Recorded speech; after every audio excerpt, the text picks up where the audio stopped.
নে নে এবার খা। শোন, আমার উপরে না এ সংসারে কেউ কথা বলে না। ওই যে শ্মশান ঘোড়া লোকটা, সেও না। নে খা।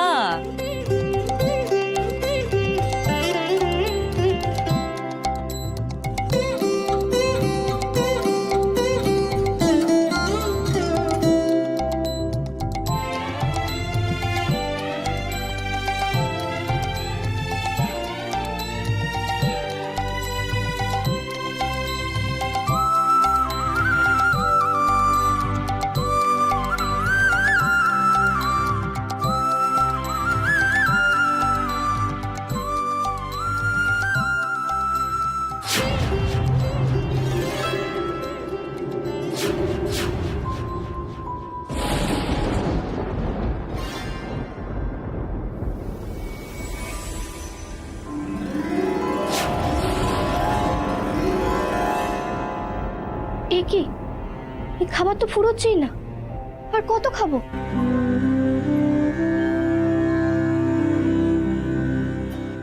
সত্যি তো পেট ভরে গেল, কিন্তু খাবার শেষ হলো না। আমার উপনয়নের সময়ও তো এমন হয়েছিল, এক হাঁড়ি খিচুড়ি সবাইকে দিয়েও ফুরায়নি, আর সেই খিচুড়ি তো মহামায়া রান্না করেছিল। ত্বং স্বাহা ত্বং স্বধা ত্বং হি বশট করো স্বরত্মিকা সুধা তমক্ষরে। কি রে, নিত্যে ওভাবে কি দেখছিস রে? তুমি কি বলো তো, তোমায় বুঝাও কেন আমি বুঝতে পারছি না। কে আবার? তোর মা, বিনির মা, এই নন্দী বিরিঞ্চির মা। শুনছিস না, দিন রাত শুধু মা মা করে ডেকে যাচ্ছে আমাকে। হ্যাঁ, মা মা, আমাদের সবার মা, আমারও মা, নন্দীরও মা।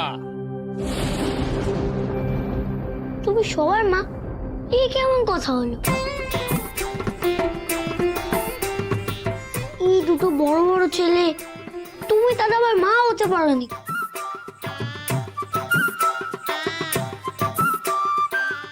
তুমি সবাই হাসছো কেন গো? নাও, এবার তো লোকনাথের সঙ্গে বেনিও যোগ দিল।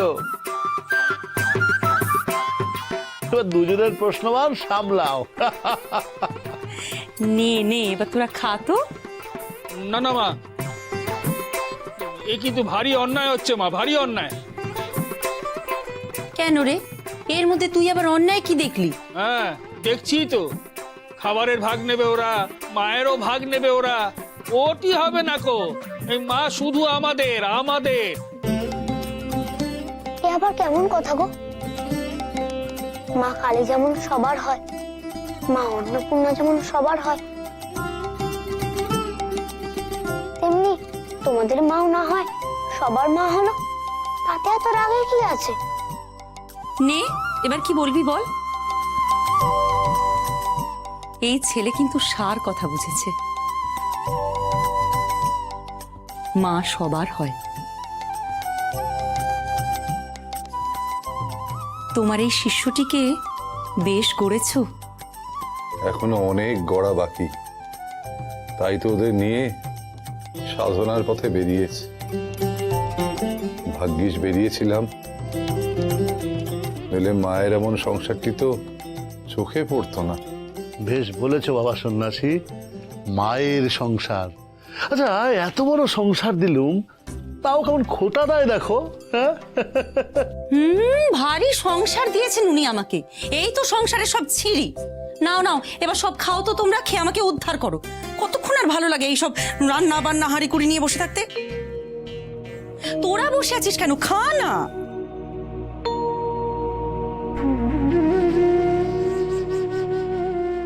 কি হলো করালি মা, খাচ্ছিস না কেন? কিছু না, আসলে বাবা মার জন্য মনটা কেমন করে উঠলো গো। তারা কোথায় আছে, কেমন আছে, কে জানে। চিন্তা করিস না বাছা, মায়ের সন্তানকে মাই রক্ষা করবেন।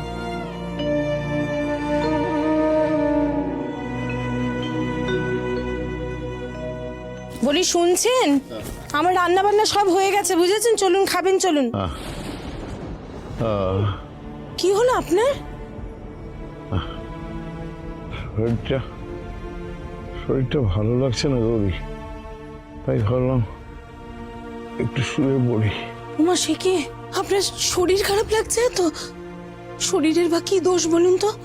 অসুস্থ শরীরেই তো বেরিয়েছেন, তার উপর এত ধকল, তাই জন্য শরীর আরো খারাপ হয়ে গেছে। কি হবে এখন বলুন তো? চিন্তা করো না গৌরী, জমিদার বাবুকে ডাকো, ওনাকে আমার কিছু কথা বলা দরকার। বড্ড বিপদে পড়লাম ওনাকে নিয়ে। সেই যে একটু বললেন ঘুরে ফিরে আসছি, এখনো ফেরেননি। এই অন্ধকারের মধ্যে উনি কোথায় যে গেলেন কে জানে। মাঝি ভাই, ও মাঝি ভাই, শোনো এদিকে তাড়াতাড়ি এসো।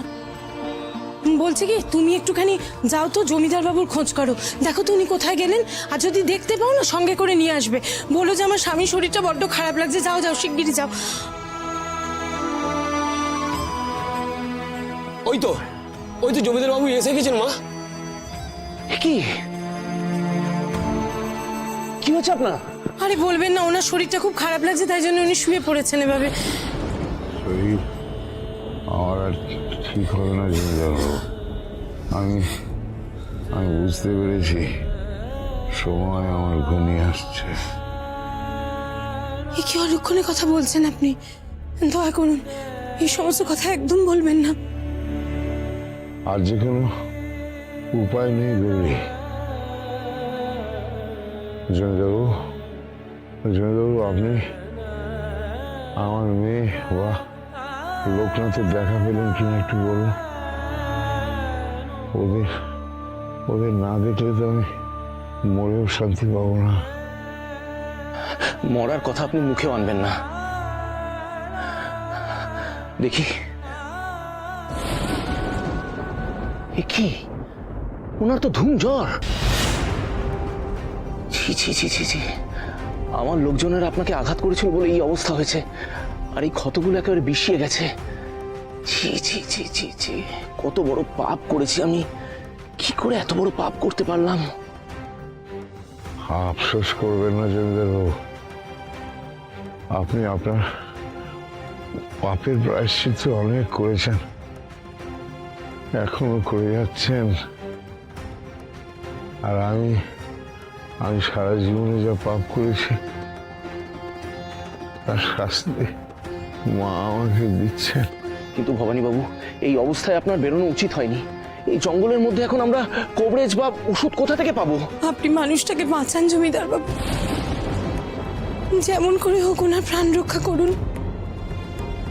আমিও তো তাই চাই বৌঠান, কিন্তু এখান থেকে অনেক দূর পর্যন্ত গিয়েও কোনো জনবসতি দেখতে পেলাম না। কবরেজ তো দূরের কথা।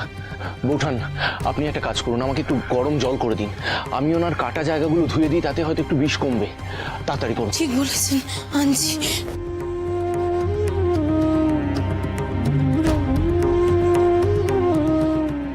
ভবানীবাবু, এই নিন জমিদার মশাই। হ্যাঁ দিন।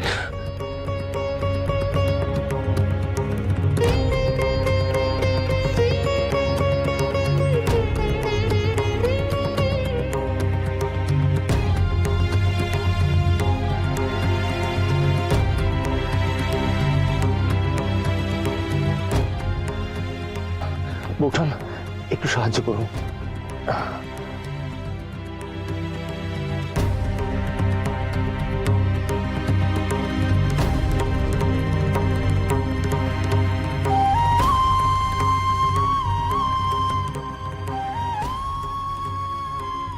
জমিদার বাবু, আপনার তো খুব কষ্ট হচ্ছে, দিন না, আমি পারবো, আমি করি।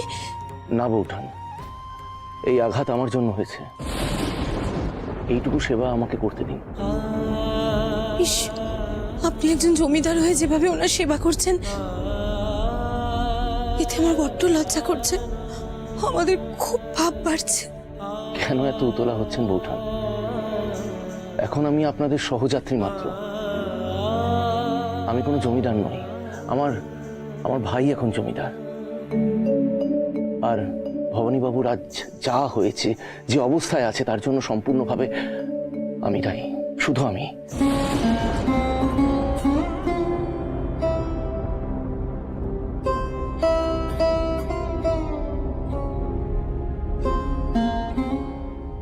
বৌঠান, এই গরম জলে ক্ষত মুছিয়েও তো কোনো লাভ হলো না,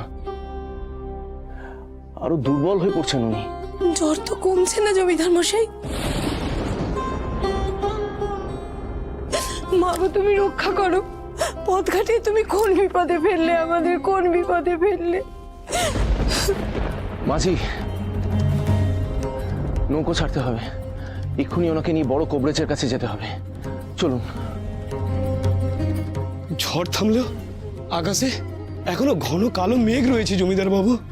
আবার যদি ঝড় ওঠে তবে তবে এই অসুস্থ মানুষটাকে নিয়ে যে আরো বিপদে পড়বেন।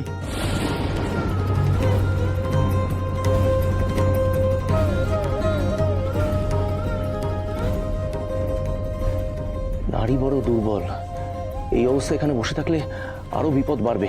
মানুষটা যখন সৎ পথে যেতে চাইলো তখন কেন এমন শাস্তি দিচ্ছ মা? কেন তুমি আমার শীতের সিঁদুর কেড়ে নিতে চাইছো বলো দেখি, কেন? পাপ তো উনি একা করেননি, পাপ তো আমিও করেছি। তাহলে উনি একা কষ্ট পাবেন কেন? আমি চোখের সামনে এইভাবে কাউকে মরতে দেখতে পারবো না। পাপ তো আমিও করেছি, তাহলে তুমি আমার প্রাণ নাও মা, আমাকে শাস্তি দাও। কিন্তু ভবানী ডাকাতকে সুস্থ করে দাও মা। যে গৃহলক্ষ্মীর জন্য আমি আমার বাড়ি থেকে বেরিয়েছি, তার সাথে দেখা করিয়ে দাও মা। আর কিচ্ছু চাই না আমি, আর কিচ্ছু চাই না, আমার আর কিচ্ছু চাই না।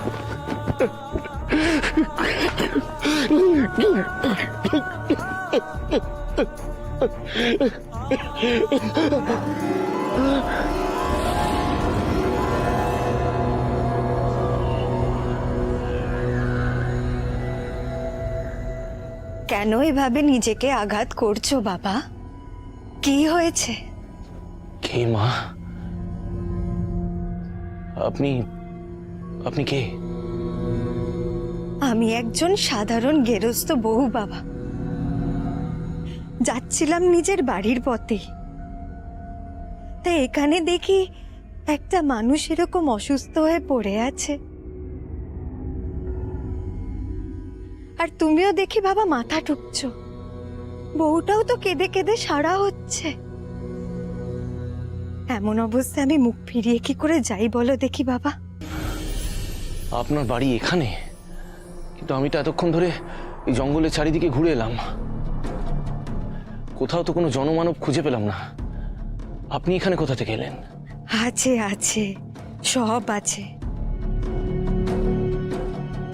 এখানেও আছে, সেখানেও আছে। সব কিছু কি আর সবার চোখে পড়ে বাবা? তোমার নজরে হয়তো পড়েনি, যাজ্ঞেও সব কথা থাক। এই যে এইটের রস ওই লোকটাকে খাইয়ে দিও বাবা, উপকার হবে।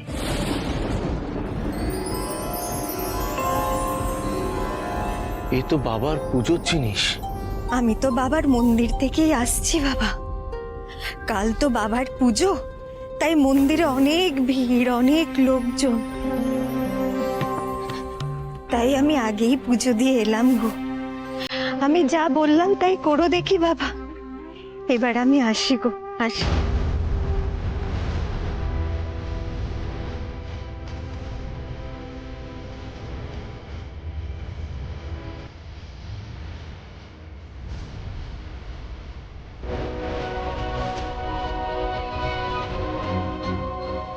উনি উনি কে ছিলেন জমিদার বাবু? হ্যাঁ, জানি না, তবে বললেন যে এই পাতার রস পিষে খাইয়ে দিতে। দেখি খাইয়ে, যদি কিছু উপকার হয়। ঠিক আছে, তাই দেখুন, যদি কিছু হয়।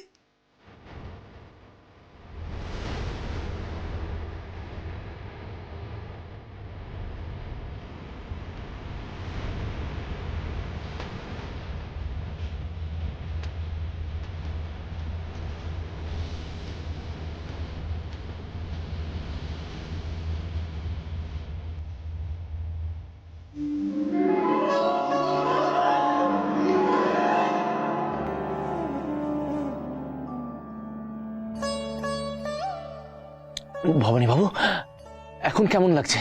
এই আমাকে কি ওষুধই খাওয়ালেন জমিদার মশাই? শরীর তো আর খারাপ লাগছে না? মা, তাই তো, আপনার তো গায়ে আর জ্বর নেই, আর আপনার শরীরের যন্ত্রণা কমেছে। সাবধানে। আর কোনো জ্বালা যন্ত্রণা নেই গৌরী, সব যন্ত্রণা যেন শেষ হয়ে গেল ওই ওষুধই খেয়ে। বাবার বেলপাতার রস খেয়ে উনি সুস্থ হয়ে উঠলেন? এ কি করে সম্ভব?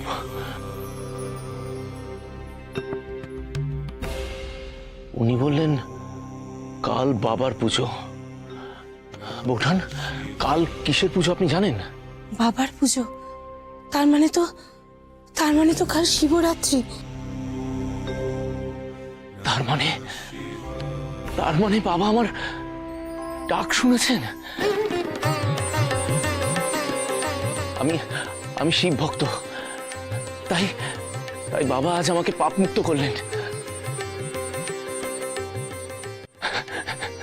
ওঠান, আমার পাপ মুক্ত করলেন। সব ঈশ্বরের মহিমা জমিদার মশাই, সব ঈশ্বরের মহিমা। জয় বাবা ভোলানাথ, জয় বাবা ভোলানাথ। তোমার কৃপায় আজই ভবানী ডাকাত পাপ মুক্ত হলো, নতুন করে প্রাণ ফিরে পেল। জয় বাবা ভোলানাথ, জয় বাবা ভোলানাথ। প্রতি বছর আমি শিবরাত্রি পালন করি। এবারে যতই আমি পথে ঘাটে থাকি, কাল সকাল হলেই আমি উপোস থেকে বাবার মাথায় জল ঢালবো। এবার শুধু সকাল হবার অপেক্ষা।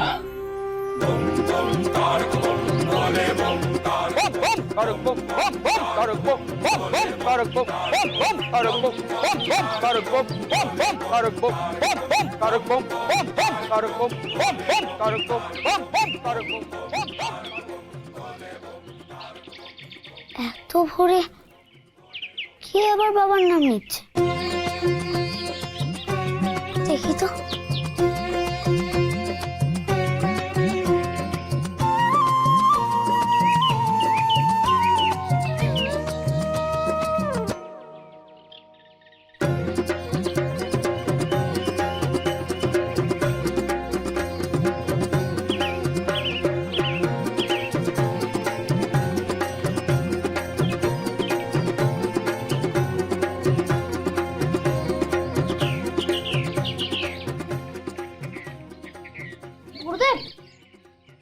গুরুদেব ওঠো। বেনি ওঠ। গুরুদেব,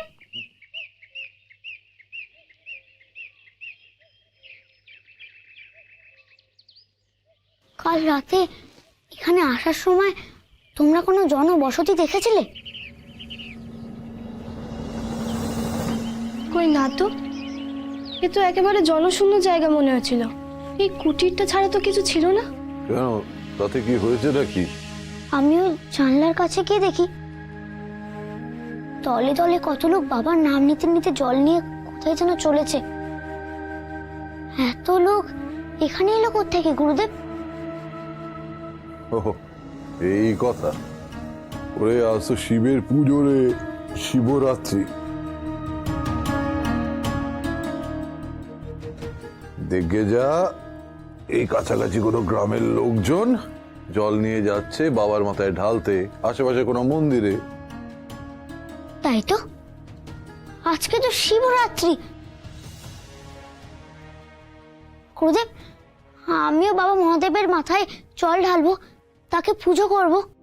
ওই দেখো, ছেলের বায়না দেখো। এক কাজ কর, এখানেই মনে মনে শিবের পুজো করে নে। মনে মনে? উপায় কি? এমন হুট করে ইচ্ছে হলে ফুল বেলপাতা এগুলো জোগাড় হবে কি করে? না গুরুদেব, মনে মনে নয়। আমি সত্যি করে বাবার মাথায় জল ঢেলে তাকে ফুল বেলপাতা দিয়ে পুজো করব। কিন্তু এই জঙ্গলে ফুল বেলপাতা কোথায় পাবি লোকনাথ? যদি তুই রাতে বলতিস তাহলে একটা কিছু করা যেত। বেশ তো, ইচ্ছে যখন হয়েছে তা পূর্ণও হবে।